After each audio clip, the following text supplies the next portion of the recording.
नमस्कार विद्यार्थी मित्रांनो, इयत्ता 12वी कॉमर्स विषय OC&M. मुलांनो, आपलं 6वं प्रकरण चालू आहे व्यवसायाची सामाजिक जबाबदारी, सोशल रिस्पॉन्सिबिलिटीज ऑफ बिझनेस. आजच्या प्रस्तुत पाठामध्ये आपण सामाजिक जबाबदारीची गरज यामधील उर्वरित मुद्द्यांचा अभ्यास आपण करणार आहोत. या अगोदर आपण या गरजेचे सुरुवातीचे 6 मुद्दे अभ्यासले होते आणि आज आपण उर्वरित 6 मुद्द्यांचा अभ्यास करणार आहोत. इथे सामाजिक जबाबदारीची गरज ही काय आहे ह्या उर्वरित मुद्द्यांच्या आधारे सुद्धा आपण अभ्यासणार आहोत. त्यामध्ये 7वं आहे ग्राहक चळवळींची वाढ. सद्यस्थितीमध्ये ग्राहक हा सज्ञान झालेला दिसून येतो. त्याने विविध प्रकारचं शिक्षण घेतलेलं दिसून येतं. त्यामुळे मोठ्या प्रमाणात ग्राहकांमध्ये जागृती निर्माण केलेली आहे. त्यामुळे ग्राहक चळवळींची सुद्धा मोठ्या प्रमाणात वाढ दिसून येते. ह्या चळवळी ग्राहकांचं व्यावसायिकाकडून संरक्षण व्हावं, व्यापाऱ्यांकडून संरक्षण व्हावं, त्यांच्यावर अन्याय होऊ नये किंवा चुकीच्या पद्धतीने त्यांना वस्तू व सेवांचा पुरवठा होऊ नये यासाठी ह्या ग्राहक चळवळी कार्यरत असतात. त्या विविध प्रकारे काम करताना आपल्याला दिसून येतात. आता ह्या ज्या ग्राहक चळवळी आहेत तर या ग्राहक चळवळींची सद्यस्थितीमध्ये वाढ झालेली दिसून येतात.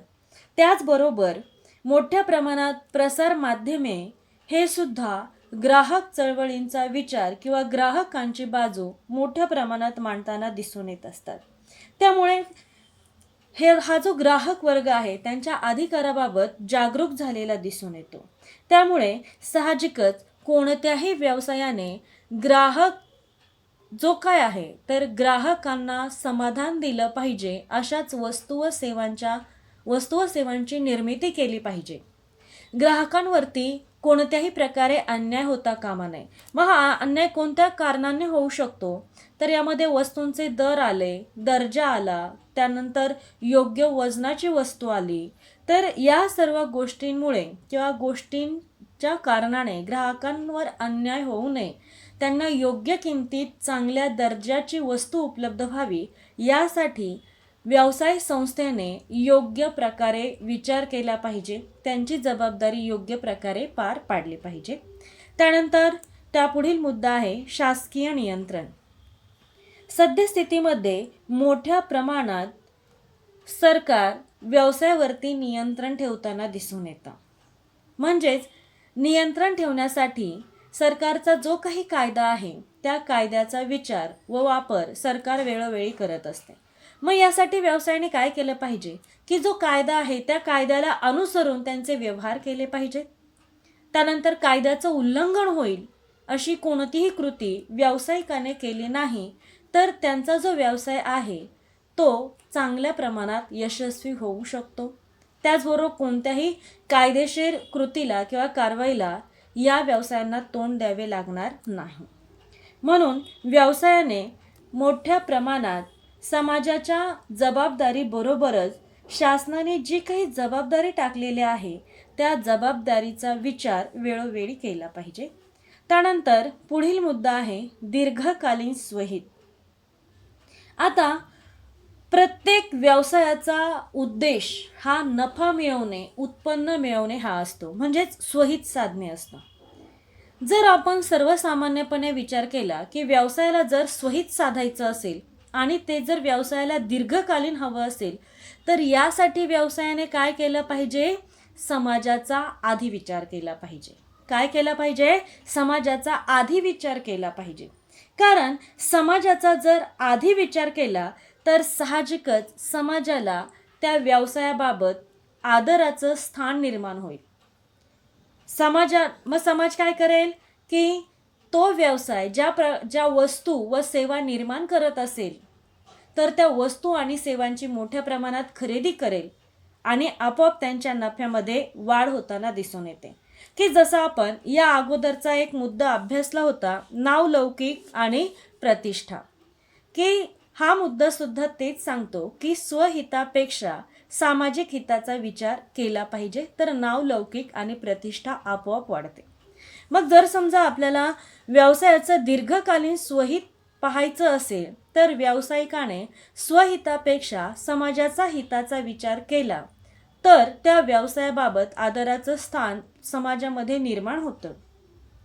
त्यामुळे खूप मोठ्या प्रमाणात व्यवसायाला जो काही नफा प्राप्ती होणार असते ती अल्पकालीन न राहता दीर्घकालीन होते. दीर्घकालीन म्हणजे त्यामध्ये वाढ तर होतेच, पण ती वाढ टिकून सुद्धा राहत असते.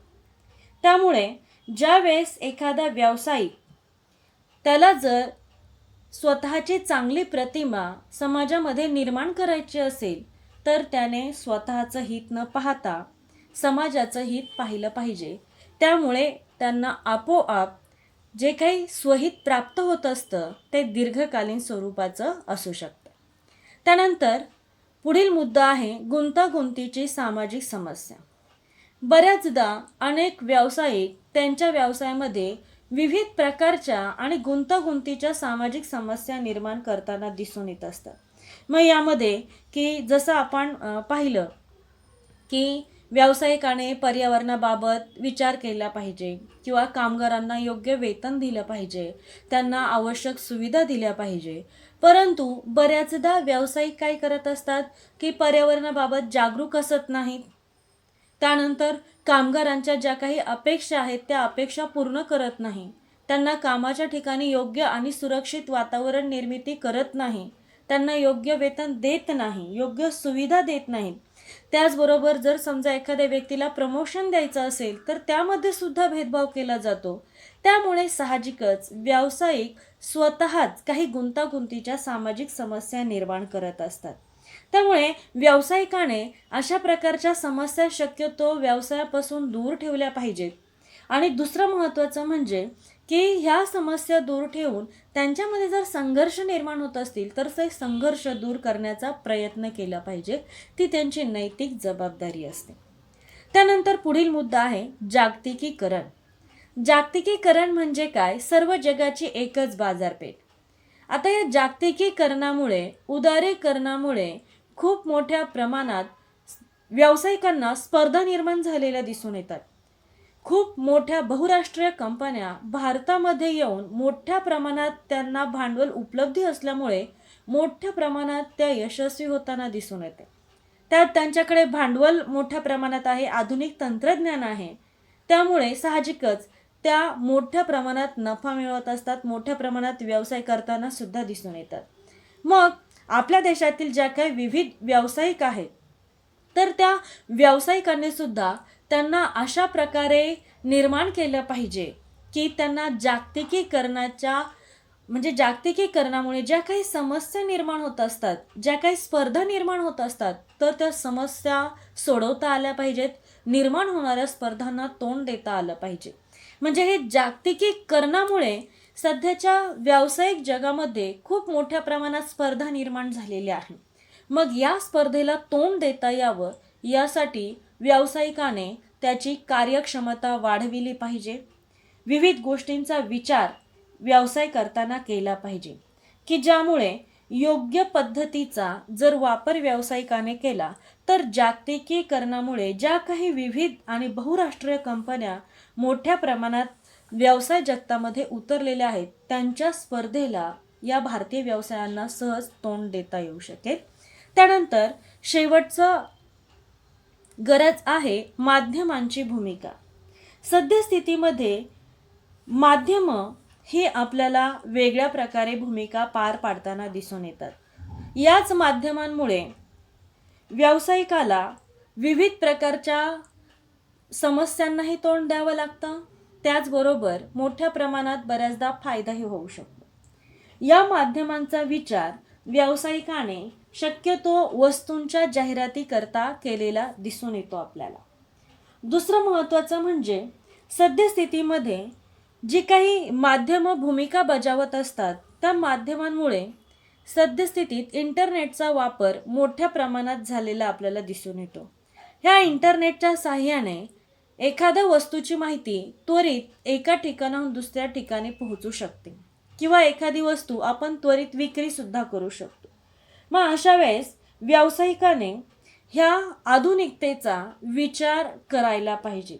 त्याच्या व्यवसायामध्ये मोठ्या प्रमाणात आधुनिक गोष्टींचा ऑनलाईन पद्धतींचा वापर केला पाहिजे, की त्यामुळे साहजिकच मोठ्या प्रमाणात ही जी व्यावसायिक संस्था आहे ती क्रियाशील बनू शकते आणि तिच्या क्रियाशीलतेचा वापर हा ग्राहकांना विविध सुविधा निर्माण करून देण्यासाठी होऊ शकतो. म्हणजेच ही जी काही माध्यमं आहेत, समाज माध्यमं, समाजाशी संपर्क साधण्याची माध्यमं, त्याचा विचारसुद्धा व्यावसायिकाने केला पाहिजे. ह्या माध्यमांच्या वापराच्या साहाय्याने वस्तूंमध्ये किंवा वस्तू व सेवांच्या विक्रीमध्ये वाढ घडवून आणली पाहिजे. त्यानंतर आता हे जे काही गरजा आहेत त्या गरजांचा आपण अभ्यास केलेला आहे. आता पुन्हा एकदा या गरजांचा थोडक्यात आपण अभ्यास करूया. आपण 7वी गरज अभ्यासलेली होती, ग्राहक चळवळींची वाढ. सद्यस्थितीमध्ये ग्राहकांवर अन्याय होऊ नये म्हणून ग्राहक चळवळीमध्ये वाढ झालेली दिसून येते. ग्राहकसुद्धा शिक्षित झाल्यामुळे त्यांना त्यांच्या हक्काबाबत ज्ञान झालेलं आहे. ग्राहक संरक्षणाबाबत त्यांच्यामध्ये जागरूकता निर्माण झालेली दिसून येते. अशा वेळेस व्यावसायिकाने ग्राहकांच्या हिताचा विचार केला पाहिजे.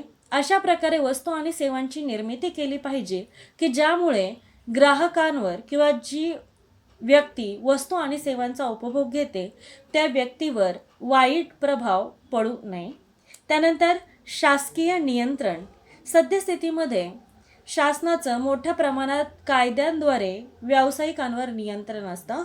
तर व्यावसायिकाने शासनाचं जे काही नियंत्रण आहे किंवा कायदा आहे तर त्या कायद्याचं योग्य प्रकारे पालन केलं पाहिजे. कोणत्याही कृतीतून कायद्याचं उल्लंघन होणार नाही याचा विचार व्यावसायिकाने करणं गरजेचं आहे. त्यानंतर पुढील मुद्दा आपण अभ्यासला होता दीर्घकालीन सोयीत, की बऱ्याचदा अनेक व्यवसाय नफा मिळवण्याच्या उद्देशाने प्रेरित होऊन व्यवसाय सुरू करत असलेले आपल्याला दिसून येतात. मग त्याला स्वहित असं म्हटलं जातं. परंतु जर खरोखरच व्यावसायिकाला त्याचं स्वहित हे दीर्घकालीन हवं असेल तर अशा वेळेस त्याने स्वतःच्या हितापेक्षा समाजाच्या हिताचा विचार केला पाहिजे. त्यामुळे त्याच्या स्वहितामध्ये दीर्घकालीन वाढ होऊ शकते आणि तो व्यवसाय दीर्घकालीन टिकू शकतो. त्यानंतर पुढील मुद्दा आपण अभ्यासला होता गुंतागुंतीची सामाजिक समस्या. म्हणजेच यामध्ये की अनेक व्यावसायिक सद्यस्थितीमध्ये काही गुंतागुंतीच्या समस्या निर्माण करताना दिसून येतात, की ज्याच्यामध्ये बढती द्यायची असेल तर अशा वेळेस कर्मचाऱ्यांमध्ये भेदभाव केला जातो. त्यांना ज्या ठिकाणी ते काम करत असतात त्या ठिकाणी असुरक्षित वातावरण असतं, त्यांच्या वेतनाबाबत तक्रार असते. तसेच इतर काही ज्या महत्त्वाच्या समस्या आहेत त्या या व्यावसायिकांनी बऱ्याचदा निर्माण केलेल्या दिसून येतात. तर अशा वेळेस या समस्या निर्माण होणार नाही याचा विचार व्यावसायिकाने केला पाहिजे. त्याचबरोबर जर कर्मचाऱ्यांमध्ये संघर्ष निर्माण होत असेल अशी कोणतीही कृती व्यावसायिकाने करू नये, त्याचा वाईट प्रभाव व्यवसायावरती पडू शकतो. त्यानंतर पुढील मुद्दा आपण अभ्यासला होता जागतिकीकरण. जागतिकीकरणामुळे मोठ्या प्रमाणात बहुराष्ट्रीय कंपन्या किंवा दुसऱ्या देशातील कंपन्या भारतामध्ये सुरू होऊन मोठ्या प्रमाणात भारतीय उद्योगांना त्या स्पर्धा निर्माण करत आहे. मग या स्पर्धेला तोंड देण्यासाठी व्यावसायिकाने त्याच्या व्यवसायाची कार्यक्षमता वाढवली पाहिजे. त्याचबरोबर या स्पर्धेला सहज तोंड देता येईल अशा प्रकारचं ज्ञान आणि कौशल्य हे व्यावसायिकाने अवगत केलं पाहिजे. त्यानंतर आपण शेवटचा मुद्दा पाहिलेला माध्यमांची भूमिका. सद्यस्थितीमध्ये ही माध्यमे खूप महत्त्वाची भूमिका बजावताना दिसून येतात. या माध्यमांच्या साहाय्याने व्यावसायिक त्याच्या विविध कौशल्यांचा वापर करून वस्तू व सेवांची तो जाहिरात करू शकतो व विक्रीही वाढवू शकतो. कारण ही माध्यमे आहेत, ही माध्यमं समाजाच्या विकासासाठी तसेच व्यवसायाच्या विकासासाठी महत्त्वाची भूमिका बजावत असतात. त्यामुळे या माध्यमांचा योग्य वापर करून व्यावसायिकाने त्याच्या वस्तू आणि सेवांच्या विक्रीमध्ये वाढ केली पाहिजे. दुसरं महत्त्वाचं की ऑनलाईन पद्धतीने व्यापार किंवा व्यवहार करताना सुद्धा ग्राहकांची फसवणूक होणार नाही याचा सुद्धा विचार व्यावसायिकाने करणं गरजेचं आहे. अशा प्रकारे माध्यमांची भूमिका या मुद्द्याचा आपण इथे अभ्यास केला आहे. आता हे जे उर्वरित मुद्दे आहेत ते आपण इथे पाहिलेले आहेत. तर आता आपली ही सामाजिक जबाबदारीची गरज हा जो काही महत्त्वाचा मुद्दा आहे हा मुद्दा पूर्णतः या लेक्चरनंतर संपलेला आहे. आजचं आपलं लेक्चर इथेच संपलं. धन्यवाद.